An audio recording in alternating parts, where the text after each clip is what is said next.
I took the bus to school and my house was a half an hour away at the very minimum.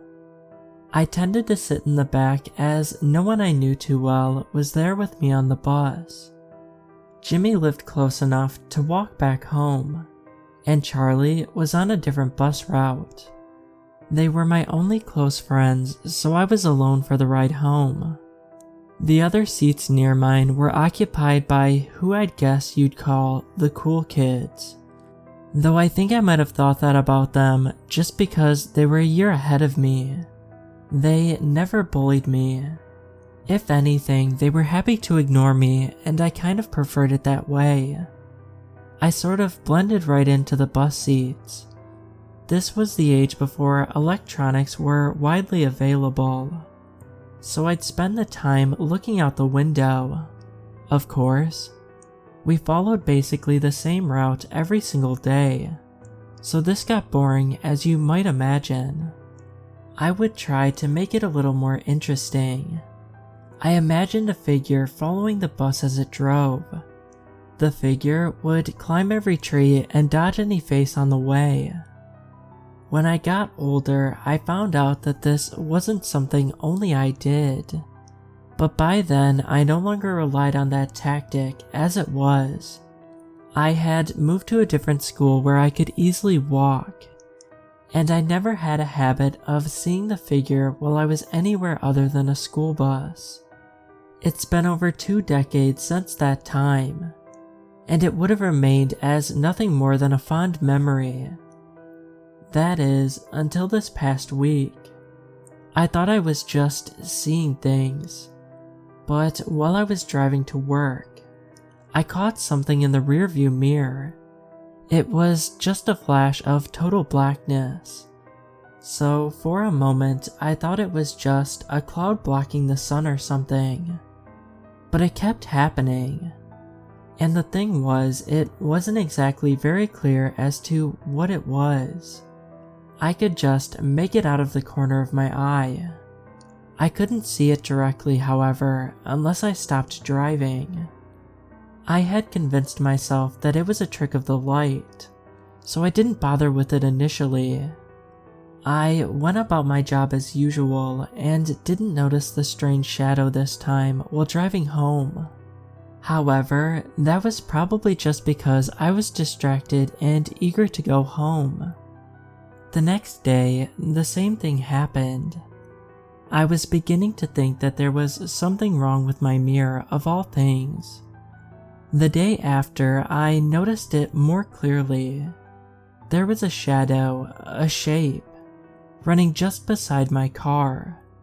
There was no way for me to have been imagining it, given how much clearer I could see it. Alarmed, I parked the car at a nearby gas station and got out, with a finger on my phone to call the police, but I couldn't see anyone anymore. Shaking my head and wondering if I had gone crazy, I got back inside the car and went on my way, only to see it again. I tried getting a better view of whatever it was. It just seemed like a shadow from this distance, but that nearly caused me to swerve off the road. I tried to put it out of my mind, but my eyes kept drifting to the sight of it, whatever it was. Once I got to work again, I didn't see that thing anymore. Although I had no proof of this, it felt as if it was trying to catch up to me in some way. As the days rolled by, it became abundantly clear that I wasn't having some sort of episode, or just imagining it. And another thing, whatever it was, it got closer and closer every single time I went for a ride. After a few days, I'd had enough and asked my wife if she would drive me to work in her car. I thought this might fix the issue, but sure enough, I saw it trailing behind us. When I did, I nearly jumped out of my seat, getting an alarmed look from my wife. I just pointed at the thing and said, "Do you see that?" "See what?" "That weird, dark, black thing," I said. She frowned as she glanced at where I was pointing. At this distance, if she could see it, there was no way that she wouldn't be able to spot it. "No. Are you feeling okay? You look kind of pale." I took the bus back home that evening, and sure enough, it was there. The same weird figure, though it was closer than ever, just barely trailing behind my window. I talked to the other people on the bus and tried to see if I could get them to spot it in a roundabout way. No luck. It's been 3 days since then, and I haven't gone to work, or to the store, or anywhere that would need a car or bus. I don't even want to leave the house anymore. I've gotten away with it until now by saying that I'm sick, but that isn't going to buy me any more time. I'm sure my wife's already starting to notice that something is up.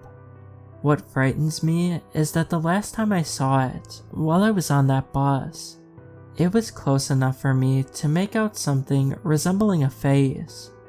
What I saw was a portrait of immense sorrow and misery.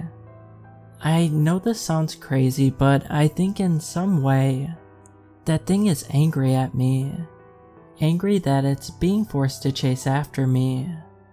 I've done some reading, and according to some people, you can project what you're thinking into reality. Or at least, some people can. Is that it? Is he angry because I made him run behind me pointlessly all these years? Whether that's true or not, I'm not going to risk it. And of course, with it getting closer and closer to whatever vehicle I'm in with every single ride, I can't help but think that the day when it finally catches up to me isn't very far off. I have no idea if it means that it really is all in my head or not, but I'm not taking any chances. If any of you have any information on how to deal with this kind of thing, or any knowledge as to what it even is, please let me know. The clock is ticking, and I don't think I can just not use a vehicle the rest of my life.